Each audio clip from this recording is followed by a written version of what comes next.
So today we're going to be talking about the launch of the marketing campaign of Mission Impossible 7 Dead Reckoning Part 1. Let's watch the trailer.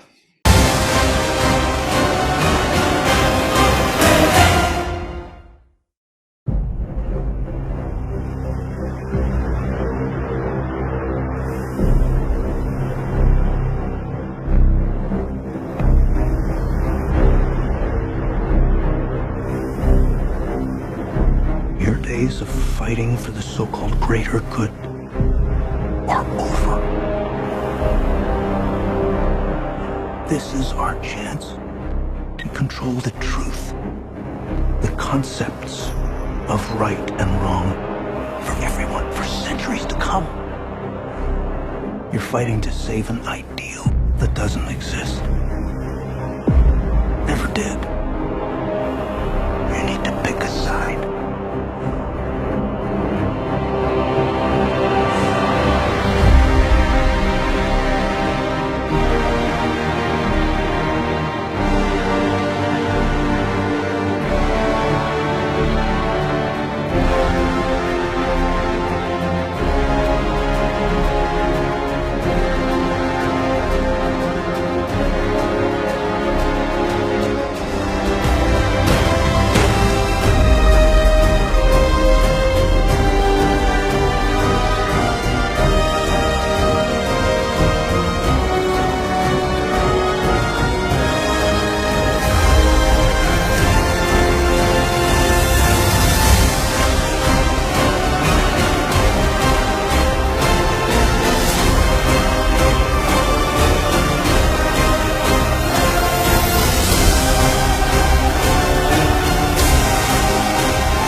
Well, it's definitely a Mission Impossible film.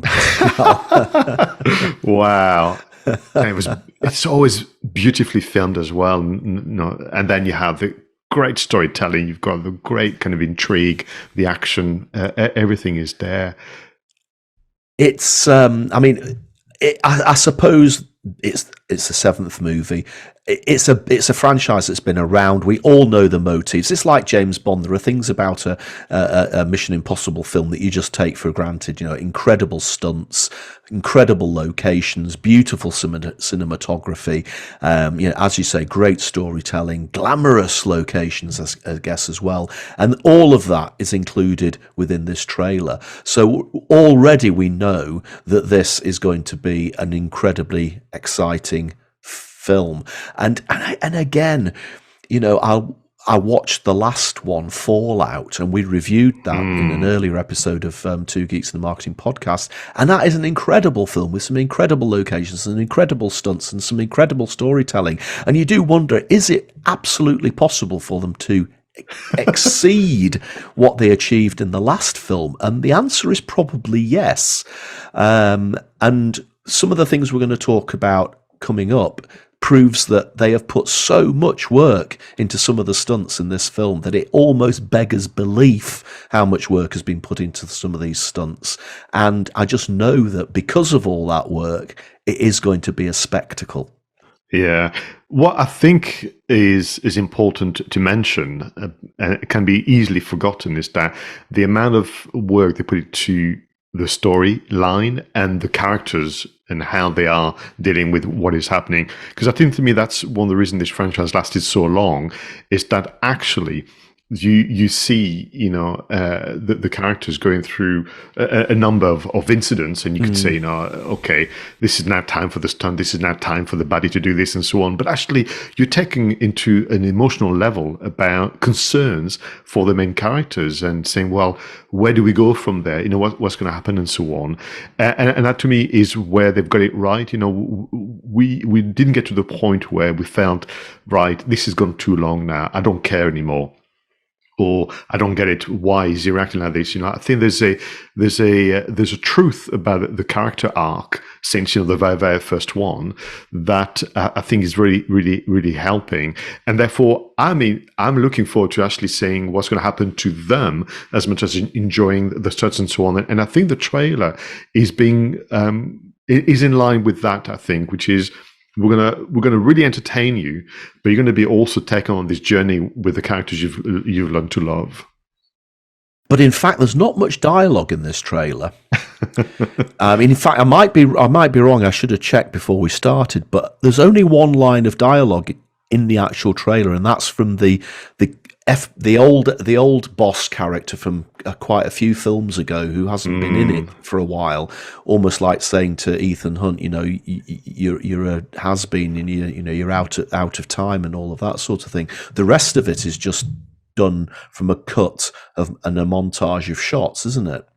No, completely, and I think I would therefore qualify what we've seen altogether as a teaser trailer, and then I suppose you and I, after reviewing now 91 movies, why 91? Because of course we reviewed No Time to Die twice. We're starting to get familiar with the tempo and the rhythm, and I think there's going to be future trailers, maybe some character spotlights and so on, which is why it's so exciting to just be looking at the launch. And when we think about the marketing campaign, Roger, what has been interesting about this one is there was murmurs about the work, but actually there was also the clarity about the announcement. And memory's failing me, I'm going to say it was early 2019, where Tom Cruise announced that there would be 7 and 8, but they would be filmed more or less together. And am I misremembering, but did he say at the same time, and this is it, these are the last ones? Yeah, I think that's it. So January the 14th, 2019, they announced, or Tom Cruise announced, the 7th and 8th films, shot back-to-back with Christopher McQuarrie as the director. Interestingly, I hadn't realised that Rogue Nation and Fallout, which were the previous two, were also shot back-to-back. I didn't know that until I did the notes for this. But it just goes to show how incredible those two movies were. I wouldn't have thought they were shot back-to-back, having watched them. Now, the original intention was for the films to be released 23rd of July 2021 for the first one, and August the 5th, 2022 for the second. And of course, our old friend COVID got in the way. The pandemic came along, and if you actually read some of the production articles, they have just been hit with so many problems. Not only did the pandemic shut down the production for the first lockdown, but it also created a lot of trouble later on when they got the whole crew back together.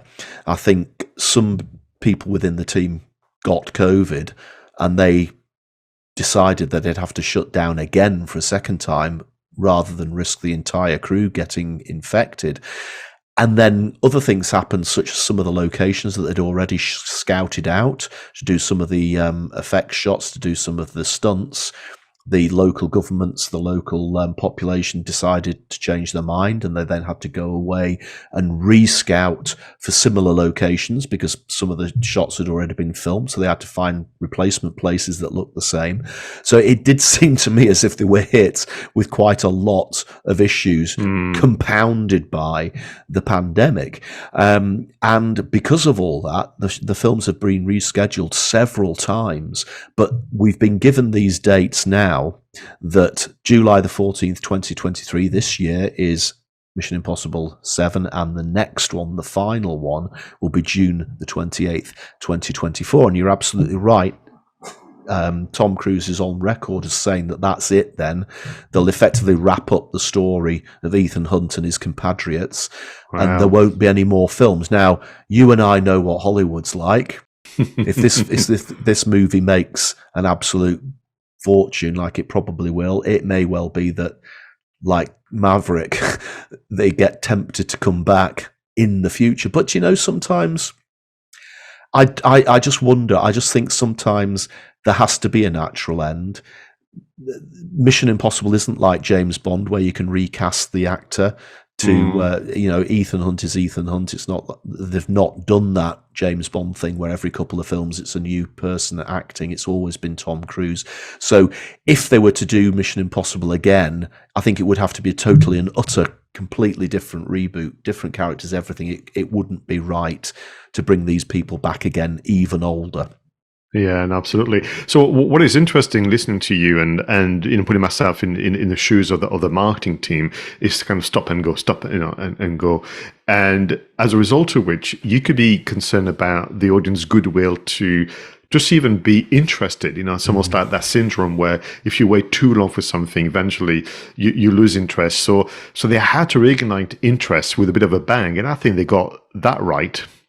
Yeah. Now, we know that Tom Cruise does his own stunts. Mm-hmm.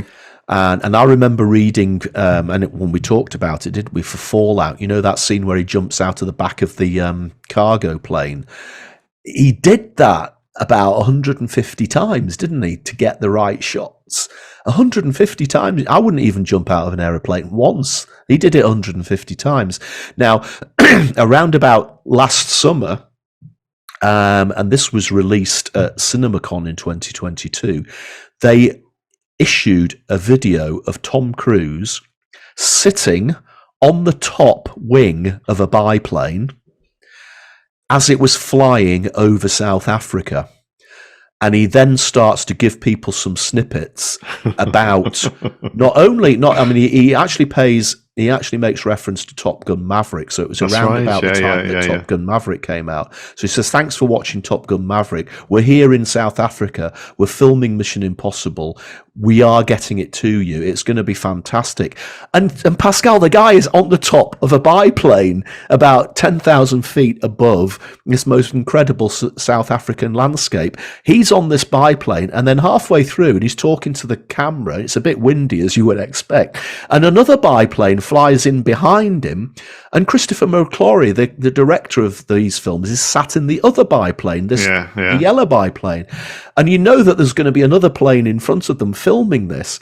And then after Tom Cruise has delivered his lines, the two biplanes just bank away and drop out of the camera right down. And you think they must have spent weeks and weeks just prepping that teaser. I mean, you just don't say, I tell you what, Chris, Tom, let's just hire a couple of biplanes and pop up into the sky and film a quick trailer for Mission Impossible. This was, as technically complex as any. It's a bit more laid back. Yes, he's not in character. He's sat there saying, hey, everybody, I'm sat on the top of a biplane. But the amount of work that must have gone into just creating that is, to me, remarkable. And what was interesting was literally a stunt that became a PR stunt that then was, because I mean, what they did, and interestingly, this was the summer, and this still gets shared. I still got someone sending me via WhatsApp, have you seen this? I said, yeah, pretty much everybody has last year. But so they're still discovering new audiences. What was remarkable about the filming, I couldn't believe how good the audio was, bearing in mind the situation, up in the air, flying and so on. And I've watched it several times.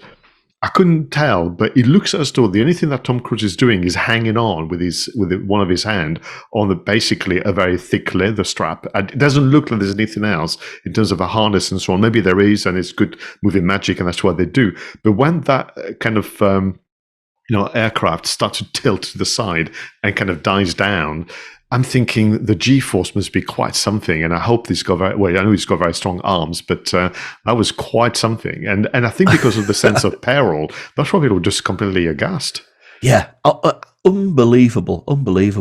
And this sort of continued. I mean, there hasn't been, let's face it, there hasn't been much marketing for this film just yet. We know the release date. We've got the teaser trailer. We haven't had a poster yet, as far as I could find. We haven't had any character spots, as you predict there will be, and I'm sure there will be loads of character spots. There may be even location spots and that sort of thing. The new actors, the old actors. I mean, obviously, there's quite a few of the older characters coming back, in addition to the fact that we're getting some new friends and foes coming back into it. But they really do seem to be focusing in on teasing us with quite a few of the stunts. Now, the next video that I came across on YouTube, and this is again, utterly astonishing. The title of the video is The Biggest Stunt in Cinema History. Now, this is a behind-the-scenes video that apparently was first shown to theatre owners at CinemaCon back in 2021. So again, they managed to keep this under wraps. And That's just something, isn't it? You know, how the hell that didn't leak, goodness knows. But then, of course, it was released just before Christmas 2022. And it's a 10-minute video about how they prepared for this stunt, which is going to be in Mission Impossible 7. And effectively, it's Tom Cruise driving a motorcycle over the top of this cliff.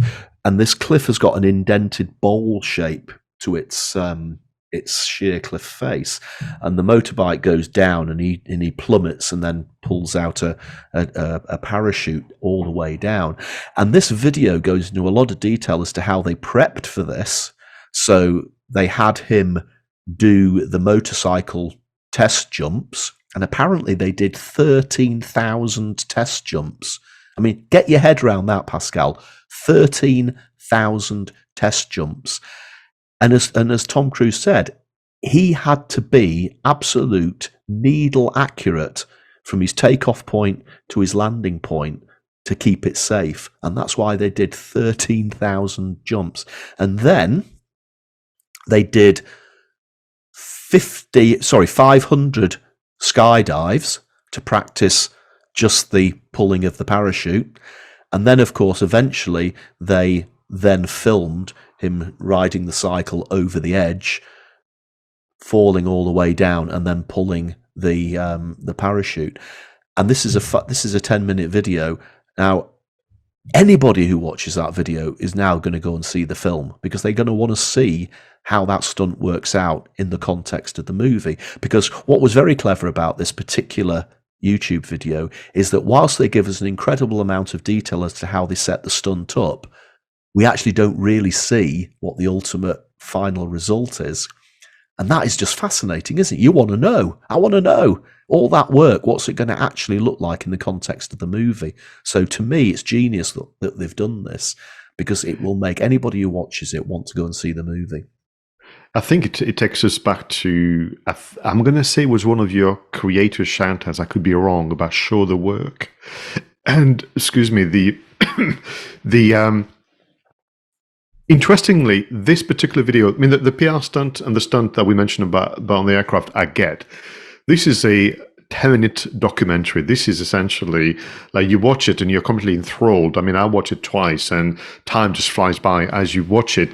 And as you have the narration, you have, the cutaways, you've got all sort of stuff going on. So again, to your point about the production value and what they've done, so you had obviously the VIP treatment. You could see this at the IMAX, and eventually it was released. And what has been fascinating, you called it the biggest stunt in movie history.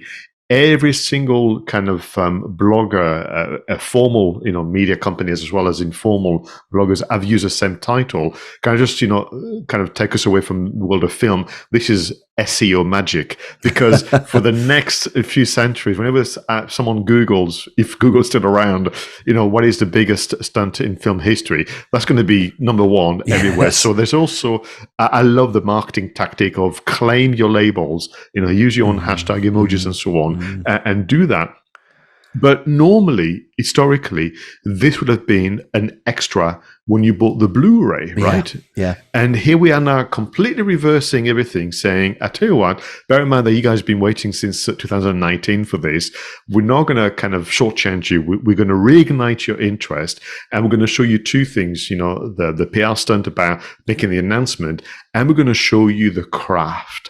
And we're going to show you that as storytellers, as kind of entertainers, we put the work in.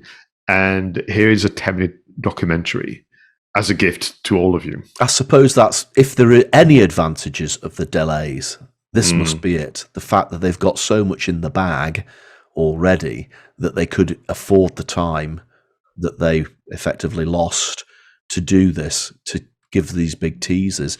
Do you think there'll be more like this before the film gets released? No. No, I don't No. think so. And No. I tell you why is because otherwise you give too much away Too much on this away. Yeah. on this occasion. But also, this is the one that people would keep sharing and going back to. I think they're going to be delving into different elements of the production and so on. So that would be my suggestion, which is that this is the biggest. So if you were to shoot something else, it would be of lesser impact and lesser interest. My conviction, because actually Denise was asking me, that we watch it. I mean, bless her, she had to watch it twice with me because I was so interested. She said, well, does it not spoil the movie for you? I said, no, because actually I have some confidence that two things.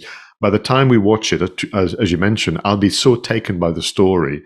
When it presents itself, I'll get excited, but I'm absolutely sure it will look different as well. I don't think we've seen, the angle they've gone for. We've not seen the montage that they're going to go for. No, and of course that big ramp that they built, that'll be green screened out or something, won't it? So I think what they've been very clever is they've shown how they've performed the stunt, but we have absolutely no idea what the context of the stunt actually is. And that to me is the genius bit.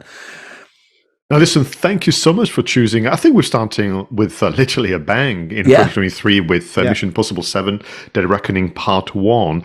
And what I'm taking away is that sometimes a teaser campaign can start big and huge. Other teaser campaign we've looked at start with a little whisper and then grows and grows and grows over time. Rings of Power comes to mind as one that we've reviewed and so on. You could argue actually Fallout started with just a black and white shot of a clapperboard on the Tom Cruise official account, and then it built up. And here they went, let's reverse it and let's give the audience something that celebrate the art of movie and storytelling. Absolutely. No, I can't wait. And as we've said, there's going to be, I'm sure, a poster soon. I mean, I would expect a poster very soon. And I'm sure that we are going to get character spots coming out. I mean, let's face it, we've got a lot of returning characters. Rebecca Ferguson, Vanessa Kirby, they've all been in it before. Simon Pegg, obviously. Ving Rhames is back. Also, one of the new villains is, I'm not sure I'll pronounce this right, Issei Morales. He played a really nasty character in the Ozark series on Netflix. He is a terrifying Latin American actor, so I can't wait to see what role he's playing. And I would expect they'll be doing some profiles on these characters very soon. Super. Well, listen, I hope you don't mind, but on behalf of our viewers and listeners for Two Case Martin podcast, could I ask you to kind of come back? I know you will be part of the show, but take the lead for a full review of the marketing campaign in July of this year. What we could be looking at from January onwards, what has happened to push Mission Impossible 7 Dead Reckoning Part 1. Everyone, Definitely. This has been episode 92. The very first of 2023. It's been really good, Roger, to be back in front of the microphone and looking at you internally. So, listen, thank you for watching and listening. As always, we really thank you for your support. Please, if you haven't so, tell others to subscribe and leave your comment or suggestion for the kind of content you want us to review this year. Until next time, go out there and make sure your marketing is done right. Here was Roger Edwards, and I was Pascal Fintoni.